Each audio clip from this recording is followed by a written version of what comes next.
So, welcome everyone. Welcome back to Welcome. yet another video. And so, last time we talked a lot about where we come from and what's our background, what's the story. But we feel like we missed a lot in terms of what we had done. Okay, not the technical problem. Yes, what's that? Go Nice on, film. go on. I don't know what's happening. Okay. Fortunately, it's not a porn. Yeah. Go Yet. on. Yet. Okay. So as I was saying. We missed a lot last time in terms of what we've done so far in the industry. So for Alessandro as a photographer, for me as a colorist and sometimes a filmmaker, so small production challenges here and there. But in general, what we want to talk today is first what we've done so far, and also how we managed to integrate our background into our current experience. So as we said last time, you don't have to throw away your years, although it feels like it. You're not really throwing away anything. If you do it rationally, you can definitely use whatever you have done so far and put it to use in the future. So, Alessandra, why don't you take on from here? Last time we talked about don't throw your studies or your background anyway, and we talk also about the idea to use your skill to go on, no? And I told also how I learn the composition, how I learn how to set up a color in an image or think about color, composition, person, whatever. And that was quite a beginning of this topic, but I was an architect, so after I quit my job, I said, okay, I have to start in somewhere. I have to start somewhere. So I talked with my girlfriend, I talked with Riccardo, and searching some different point of views, and then I said maybe I should start to do architecture photography. And architecture photography is quite a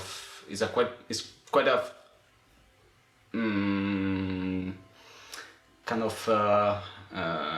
strong. In between the way, a midpoint. Yeah, it's a middle point, but in the same time, it's a bit a difficult starting point because to get into architecture photography, you need to know a lot of architecture offices, and I faced a problem at the beginning because as an architect in an office, I was not building any kind of contacts with anyone. I was just an employee sitting in front of a computer. So for me, even if I know how to photograph architecture, how to shoot interiors, or landscape also, landscape project of course, was a bit problematic to face with clients because they don't know me, I don't have a particular background, so or you face, I don't know, small offices or you face big offices.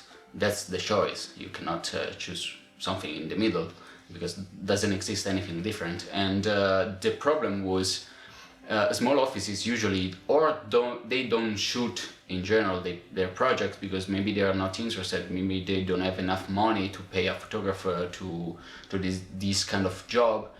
And in the Yeah, other they might do side, that themselves, maybe. so yeah.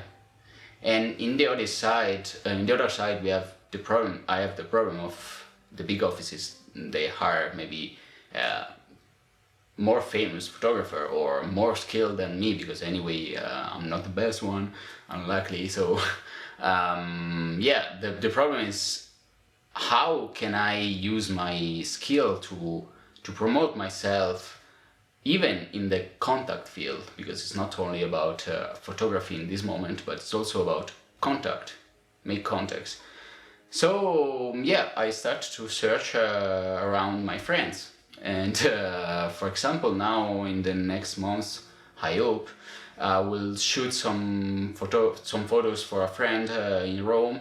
He's building some renovations or some interiors for hotels, some these kind of things. And yeah, I will start to do this kind of architecture stuff. And in the next month, but I don't know when this video will come online, we have to shoot together in a couple of hotels in Florence. So yeah. That's something really nice. It's a good way to start to shoot. And yeah, I already shoot some interiors for a friend in 2019. So I mean, I have a small experience in this, but yeah, will be fun.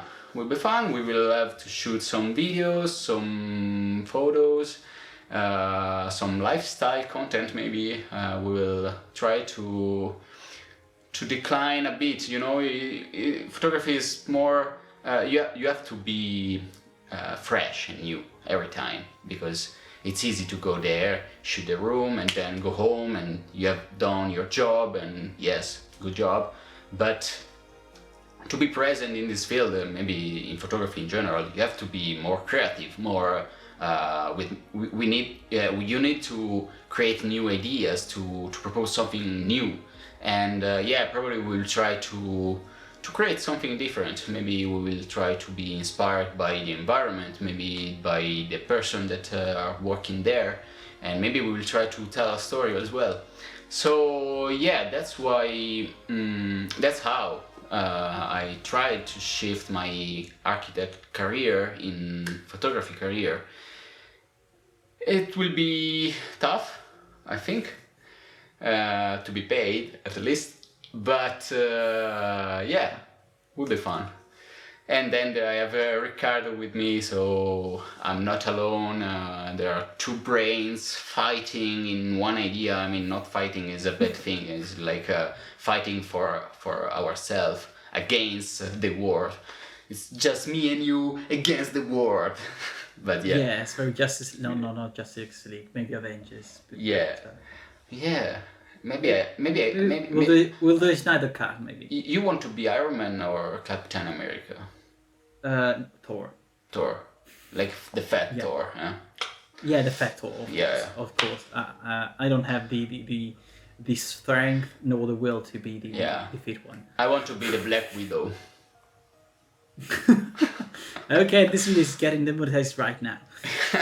Okay, brilliant. But yeah, I think you mentioned two quite important topics.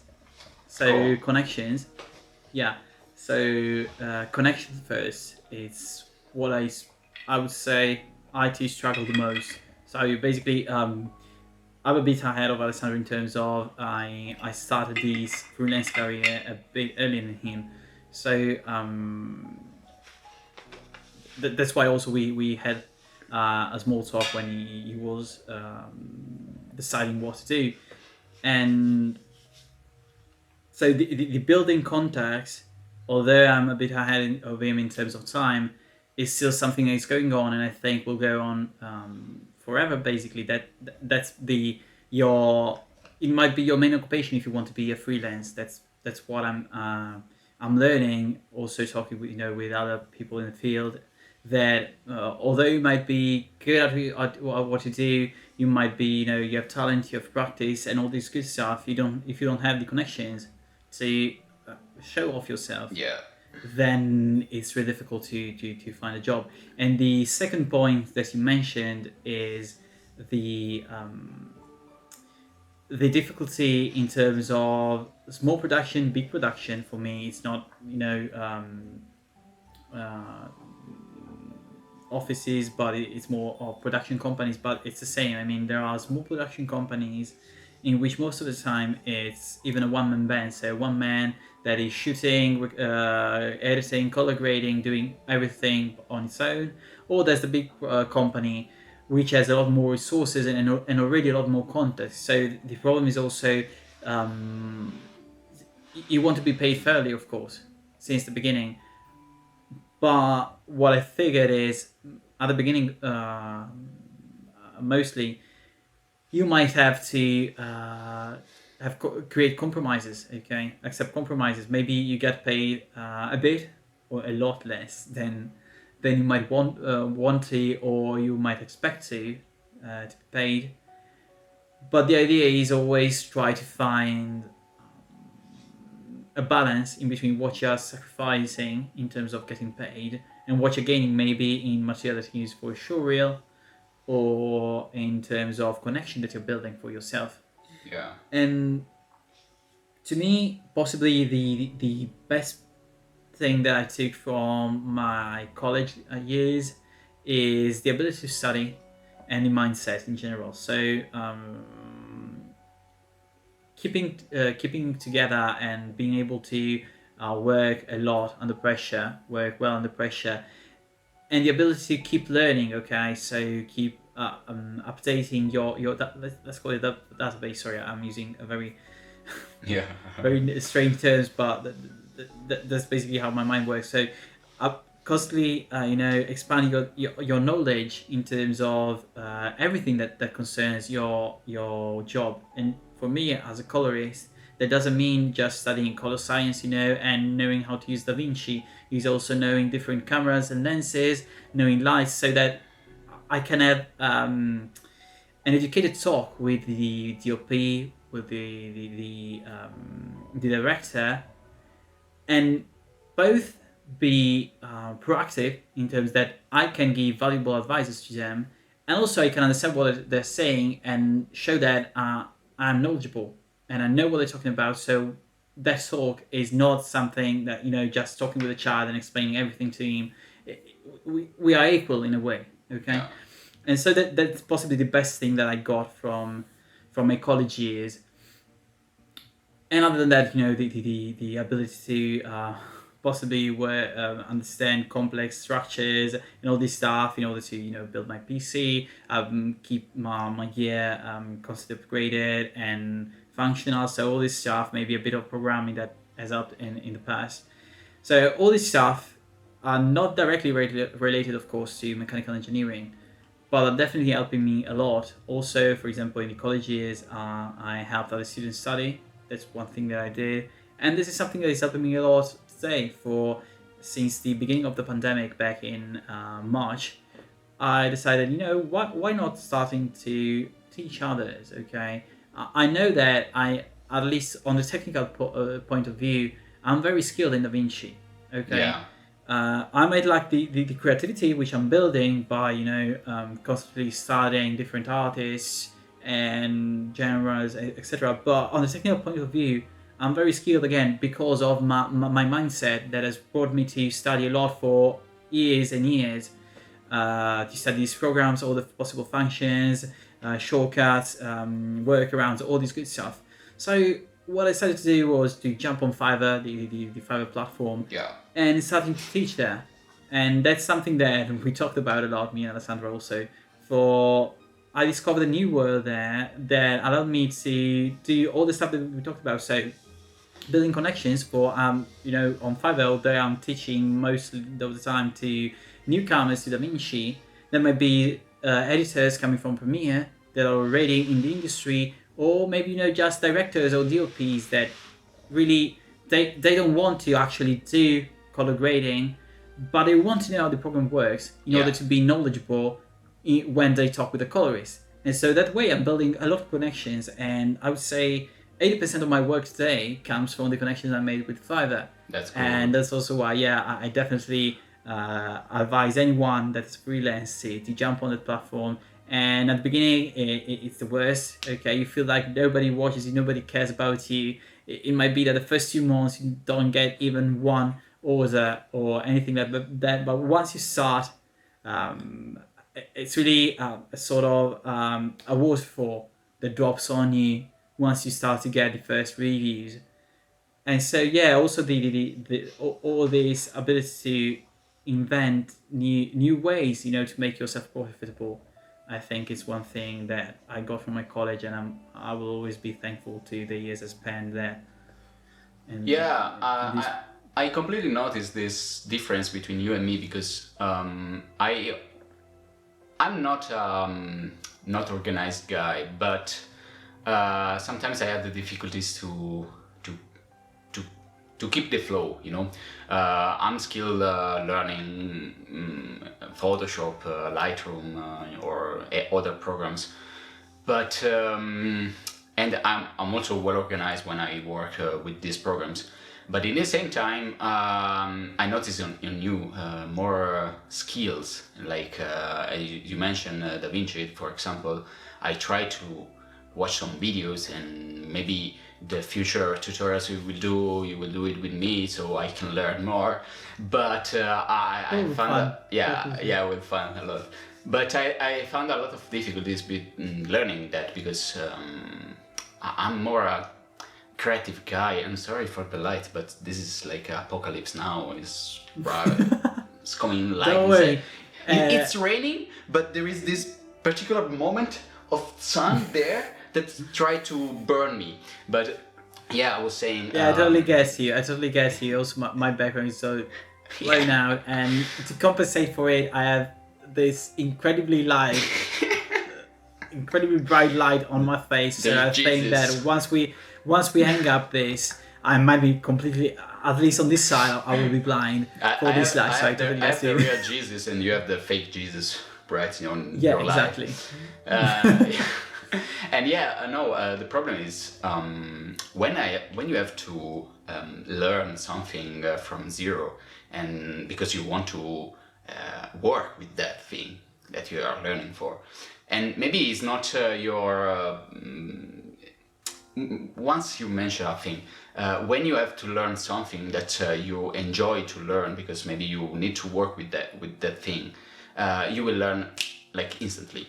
And for example, for me, make colors in videos, or make component videos, or whatever you do also with me, because I don't know what you do when we work together. is For me, it's totally far from my attitude, because I'm more a creative person, I was saying. So I like to go around and feel maybe the environment, feel the light, feel the colors, and try to make a mixity of things in one image. And for you, it's totally different. You'll read the technical part of something, and probably you will hate me now because I'm burning again. But that's Yeah, why. don't worry. I won't color correct your image. Don't worry. You will place like I a wouldn't even dark try. side here. You can put like Goku trying to make a big whatever Gangang style or whatever. Genkidama. Yeah, Genkidama. And and maybe that's something really nice for us, because we are complementary in some ways. That's what I was thinking. I mean, what I like on the other end is definitely the creative part. Yeah. Not because it's just because I've never practiced it. Okay, I always liked art back. I remember back in how do you call it, middle school in English, I think. So basically around 14 years old, when I went to Paris with my parents. No, high school is then the next step, but the intermediate step between elementaries and high school. Guys, you have too many schools. Go to one school. Yeah. So basically, I think it's middle school. But I went to Paris and I went to the Louvre Museum, and I was fascinated by all these arts that I always watch in my textbooks, you know.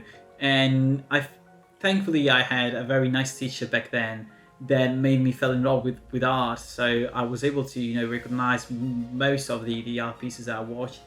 And but from then on, I basically left art apart.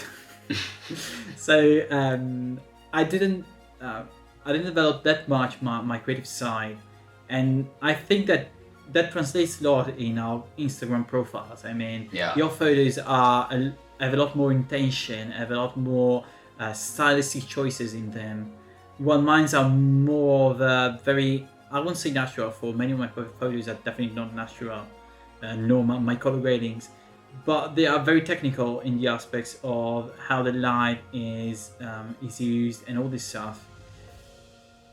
And I definitely think that this can help. We can help each other in this matter for when I started, I think back 4 years ago, no, 3 years ago, photographing again. So I looked at your work a lot. I liked a lot what you could do back then and what you're doing right now in your photographies. And so I try to replicate that in a way in Yeah. terms of the feel about it. And that's another big advice that I think we can give. So find people around you. Yeah. Well, if it's a friend that you can talk with, that's even better. But even just, people on Instagram, YouTube, whatever, that can inspire you and that you can take as reference. For example, for me, for color grading, I was lucky enough to find this guy that has gotten pretty famous right now is Vakaskosi. So he's a colorist based in LA. And back then, when I found his YouTube channel, it was just starting out, I think 2 years ago or something, and he's incredibly good at teaching and showing you all these more nuances, okay, that he does. So it's very practical. It does not have all this theory behind it, but also on the other hand, it's very technical in the way he studies a lot. For example, when he goes to doing look recreation, he studies a lot. For example, the cameras used, the lenses used, and all this stuff that in a way might not look important, but actually the feel that a camera gives is unique to that camera. For example, Arri Alexas, which I used in cinema right now, give a unique look to the image, as well as red cameras. Red cameras are known for giving a more digital feel to it, for they are super sharp in a way. So knowing all these nuances and learning all these nuances helped me a ton building my experience, my skill set. So definitely finding people around you that can guide you through, that they can use at least as an inspiration and as a model. Yeah. It's definitely something that can help you. And Cool. so yeah, I think you also did this in photography in a way with possibly Yeah. Peter McKinnon, I think back then. Yeah, here we were starting out. here we can enter in a big issue topic or problem topic, because for me, for example, in photography, I've been influenced a lot by Instagram at the beginning, because you are on Instagram, you see a lot of nice guys taking nice pictures in nice place of the world, and you are sitting in your fucking desk and say, I want to travel, but I can't. You know that I have to beep your every single curse that you say. I have to watch 40 minutes of your curses and beep them.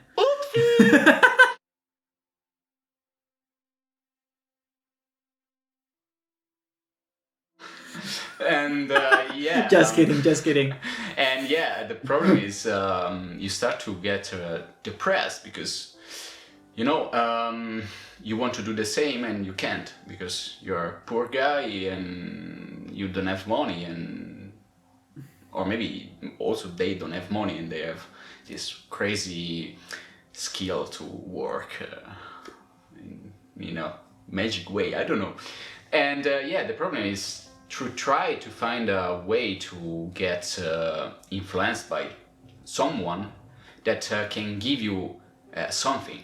It's easy to make influences using some nicest landscapes and nicest travels, and like a guy shooting in Iceland, and maybe you don't live in Iceland, maybe you live in South Africa, and for you to go there it's impossible because it's super expensive.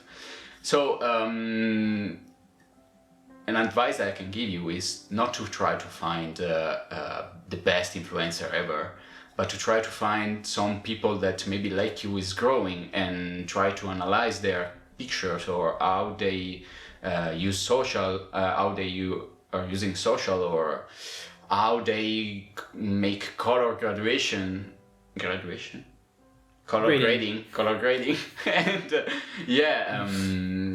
so try to find people that they are better than you, of course, because you have to improve, but don't try to make a high level of influencer or influencing, because if you try to go too high, you will burn your wings and you will die.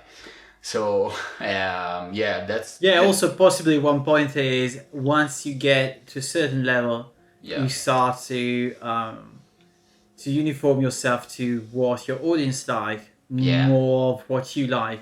So that's not a critique. I mean, that. For example, part of my job is complying with what the client wants, no yeah, matter if I like it or not. So that's totally understandable. That's how yeah, the industry work. But that said, if you, as you're saying, you look at maybe a bit smaller creators, then you can find more intention in their work compared yeah, to what you can find in big productions in which they might just follow clients' decisions, or just once you're doing something for years, you get a feel for what your audience might like and might not. So you already know, even if you do want to do a certain thing with a photo, with a video, whatever, yeah. that you might have to do another thing to actually get the response that you want from the audience. So definitely, I yeah, and I think we have to make a break. yeah, yeah, record limit. So we'll start to roll the technical problem or the sponsor, whatever we Canon, have. solve this problem. It's impossible to record only 29 minutes. Come on. You know that Sony has made it up for you. Yeah, maybe my camera, and I'm Sony ignorant guy. because I cannot. Yeah, I'm not a technical guy, so maybe there is a possibility to skip this limit, but I No, don't think so. not on the R. I think on the R5 they took off the limit. Yeah, because you have to pay more to get this limit. Pay more to get more, or I will pay stop for it a now. small Sony.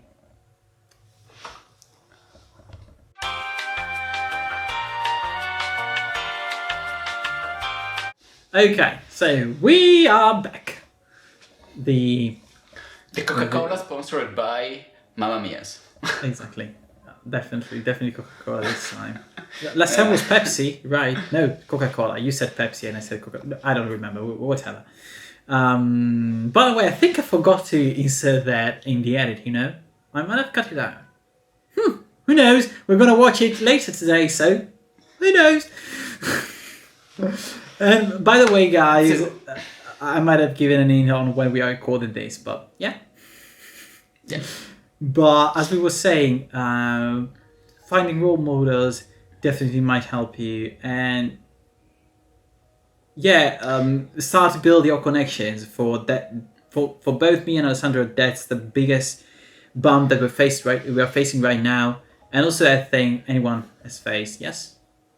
There is another topic that is connected to contacts, to make contacts, and there are two topics that maybe they can be joined in some ways. You mentioned that you used to work with the client's condition, so sometimes we creators, we have to face the problem of building our style and make this style comfortable for the clients, and maybe the clients don't want this particular style, and maybe you will ask why you hire me instead of another one, but it's not this topic. But yeah, you have to make compensation between these two fields. And another topic is the sad thing that probably you will have to work for free, like us sometimes. And I don't like to work for free. No one likes to work for free. But I think at the beginning it's necessary to build your portfolio. Or if you can go out and shoot, or you can try to download some raw files and make color grading of these files, or doesn't matter what you're doing. But you have to create something solid, like a solid base to start to work. So probably we will start to work for free, because one thing is to go out and shoot by yourself doing what you want, and that's make no context in general. So you do nice pictures and then you go back and say, oh, nice pictures, I'm so good, wow.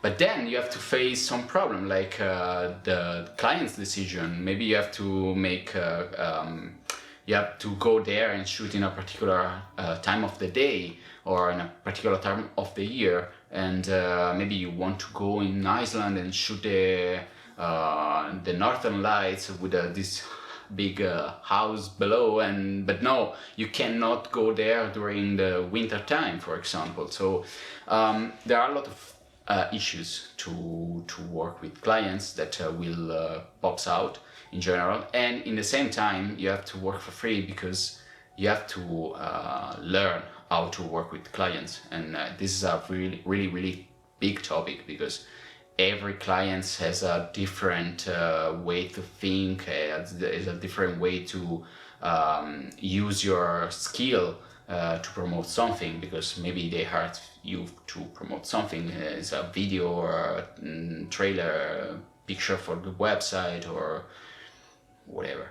And so that's a really big problem for me because I almost 30, and to think, oh no, I have to start again to work for free. I worked for free when I was in the university, in the college, and now I have to do it again. I don't want to do it, but in some ways you have to be humble because you're not a pro. You're not the best photographer or colorist or whatever in the field right now. So if you're watching this video probably, and we are on the same boat.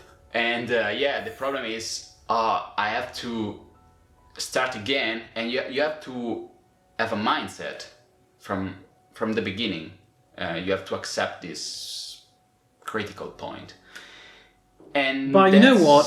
Yeah. One thing I think is, yeah, it's definitely being humble in a way, in terms of you have to accept the fact that you might not be paid with money. Yeah. But on the other hand, what I'm learning during these years is that when sometimes you might have to work to do some jobs for free, in terms of you're not getting a paycheck at the end. You don't have to underestimate the power that a good connection or some good material for your portfolio can give you. I mean, maybe Exactly. that one time you do it for free for that particular client, for that no budget thing that they are doing, but you know that this client is profitable most of the time, Yeah. and it's working on big stuff, so you want at least to make them notice you. So in that case, I would only advise you to do it for free, but because in the long run it won't be for free. It's a sort of investment that you're doing. Yeah, Same exactly. thing for the material. I mean, as a colorist, finding good material for your reel at the beginning, it's the most difficult thing, and that's sort of snake that's biting itself. For if you don't have the material to put on the reel, you cannot work for big clients. But if you don't work for big clients, you Yeah. don't have the material to put in the reel. So just and this is something that I do on a daily basis. It might seem weird, but basically stalking people on Instagram. So every Yeah. day I usually find at least 10 to 20 ZOPs or directors, new or production houses, and I contact them with my Instagram, which I use as portfolio, so they can directly see what I do. And I say, hey, I'm a colorist, I work remotely, so it doesn't matter if I'm not in your town. I'm used to that, and this is my portfolio. If you want to have a look at it, we can work together. We can do a test run if you want, whatever. And I usually don't mention that I can do it for free, unless it's a specific person that I know I want to work with. And in that case, I might even start off saying, I can work for free for you as long as you make me work with you. But I wouldn't really advise this for just presenting yourself as someone that would do anything just to work. It's not shining a light on you. So I would say, Yeah, exactly. if it comes to that point and you want to work with a person, say okay, buy this one, but being Don't be persistent. desperate. Don't be desperate, but be persistent, be resilient in terms of start building your connection, and don't expect jobs to just fall on you. You have to find them, you have to look for them, And I can assure you there's a lot out there, okay? I was surprised myself. I think it was 6 months ago that I texted you one day and I said, I've contacted 30 people today on Instagram out of nowhere. And already two have contacted me back and I'm possibly starting to work with them. And I was shocked at the beginning I thought, okay, I cannot text anyone that I even don't know on Instagram and pretend they will give me a job. Yeah. But that's actually how I wouldn't say how you do it, but how you at least build context these days. Yeah, it's incredible when you have to start. You start to say, how can I build my connections? How I can build my contacts? And then you try to send emails, to send DMs on Instagram, and then people reply because job doesn't fall from the sky, and but people is. It's people. People are people, and people want to make connection as well. So you will be amazed by the other people that will try to make connection also with you. Even if you don't know one at the beginning, you will find for sure someone that will be interested on your skills. And that's a really incredible thing, because I've been really amazed by this thing, because I grow in a way that maybe people is just thinking about themselves, and I would say in a way they are. I mean, they are looking for people they can work with to make their product better. So the point is you have to present yourself as that person, even if you are not skilled enough already to be on the top level. But you have the ability to do what they ask. Be cocky, okay? Brag a bit, be. You have to be arrogant in a way. Yeah, I learn how to speak with people now, and I mean not in camera, maybe because I'm shit. But using emails, using messages, using emails, using messages, I learn how to be present, how to be self-convincing and convincing for other people, how to be to stand up for yourself in a way. Yeah, exactly. And that's super important, because if you don't learn how to speak with people, and you will be like super shy or intimidated by the clients, and that's will not good for you. So be convinced by yourself, even if you are no one. Don't be arrogant, of course, but I meant arrogant. I meant just skills. Exactly. Just show off in a way. So especially at the beginning, you don't have that strong portfolio to stand out for yourself. So you have to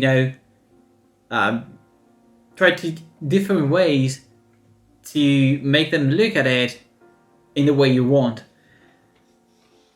And also, one thing I found is showing that you know what you're talking about. So, for example, for me as a colorist, posting not only graded stuff, but also the process behind it. Sometimes showing myself, filming myself while I was doing it, showed that I'm not just shows even the humane side of things. Okay, showing yourself. Showing that you are actually doing that helps a lot in terms of the discussion with the client. And also, one other thing that I learned during time is talk with the client at a personal level, in a way that it's easy to copy paste the same text to 30 people a day, hoping that they reply to that. But I can assure you, it stands out if it's just a copy pasted text. Okay, if you just copy paste, hey, I'm Riccardo, I'm a colorist, I work remotely in Milan, yada yada yada, all this stuff, they will definitely know this is just a copy pasted message. On the other hand, if you scroll through the page, if you look at what they're doing, you get an idea of what they're looking for, exactly. And then you make you text them with intention. I've seen this product, I like it a lot. I'm interested in this. I would love to work with you on something like it, etc. That will show you that you're actually caring about them. You're not caring about yourself either. For what we talked about earlier is exactly they think about themselves first. as anyone will do, of course. Yeah, and that's a super important thing. Instead to send like 100 emails per day, try to send one email per day, but this email needs to be super Maybe convincing. 2 or 3. Yeah, of course. I mean, you have to spend more time learning from the clients that you want to work with, because maybe you will send an email quickly to someone, and then this guy will reply to you, and you will say, "Who is that?" And that's not good, because maybe you will go to work for a guy or a brand or a client in general that will not fit with your idea. And so to avoid that, spend some time, spend like 1 hour searching on the website, on socials, on Wikipedia, whatever, the story about the brand, about the client, the story about what they are doing, the why of they are doing these things, and then use this knowledge to transmit something to the client as well, because you have to be convincing. You need to be intelligent. I don't know what to say. Smart, yes. You need to appear reasonable and suitable for them, because they will never hire someone that doesn't know anything about them. So more you are prepared with what they are doing, better it is. It's better. Whatever. I'm freezing. Okay. By the way, my brain is freezing. I have a nice news for you. My camera is incredibly overheating. Never happened before, even in 4K. Sony's nice. Yeah, so this time is in 1080, not even 4K, and it's overheating. I don't know why. Maybe it's because it's connected to the it's connected to electricity. But yeah, so if my camera stops working I will just jump to the Zoom recording, and they might be able to see the mess that there's, out of the frame. Yes. So you'll see how the real room of a YouTuber looks like outside of the box. Did you hear a sound? No. This one? No, I heard like a ring bell, but it's not mine. But okay, not mine either. Perfectly, you might have ghosts. My brain is freezing. But so, anyway, going back to the videos, I think we are going too long. Yeah. So one thing I would like to close with real quickly is the last thing that I think it's important in this context is, and this links to what you said so far, is not be picky about the client, but at least know their mission, know their intention, and in a way choose wisely if to work with a person or not, because the people you work with will translate to the people you're gonna work next. So, for example, to me, I'm not gonna name names here, but there was a political choice that I made a couple of months ago. So a client contacted me, a big client, and asked me to work with them on a specific project.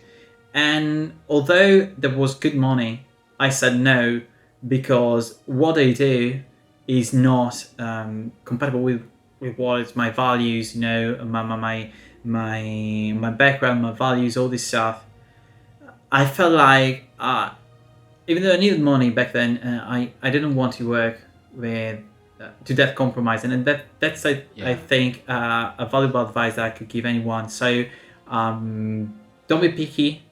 If needed, accept jobs that you don't like. So I don't want to say just work on what you like. If you don't like the project, but it's a good project, jump on it, okay? Especially at the beginning, don't be picky. Yeah. But at least make sure that the people you're working with are people, I won't say you could be friends with, but at least you could be in the same room with no problem, okay? Yeah. So I know it's a bit of a tricky subject, but I felt like it was something that I wanted to share, in a way.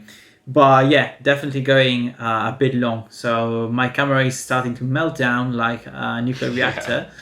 And I think Sony's good. So I can record as much as I want. For example, I'm now at 50 minutes, and it will overeat, but I wanted to cook eggs next, so I don't know, you're gonna have to preheat the oven or whatever now. Yeah. So And now we can we close have it Canon here. and Sony both as possible sponsors for next time. Possible. Maybe we will shift to Nikon. No. No. No, Just kidding. no, Che è finito lo spazio. sì. Okay, we'll jump to Zoom for Alessandro and maybe for me in a second. Hi guys, I'm back. Shit. Okay, technical difficulties, time to close. Thank you so much, all of you for watching. You 20 people that are watching right now. And Yeah, 20. 20, I'm a big of a shit. 20 included me, you, my mom, your mom, my dog, my your dog. 5 fake profiles on YouTube. Yeah. Yeah, by the way, thank you so much for watching. We will burn. Yeah, thank you guys. If you have any topics that you want to hear about or talk about, leave a comments below. We will be glad if you could hit the like button. Yeah, also just to make us know, that you like this type of video and you want to continue us doing so. We will continue anyway, by the way. I would like to do so, but But if you want that we maybe do a video eating pasta or talking in siciliano, or adesso inizierò a parlare in italiano così gli inglesi non capiscono. It will be amazing. Okay, brilliant. And of course, subscribe to the channel and hit the notification bell to be updated on whatever we do. And since we talked about it, Instagram Fiverr links are in the description below. So if you want to check them out, they are there for you. Until next time, as always, take care, be safe. Bye bye. Bye, mamma mia. Mamma mia!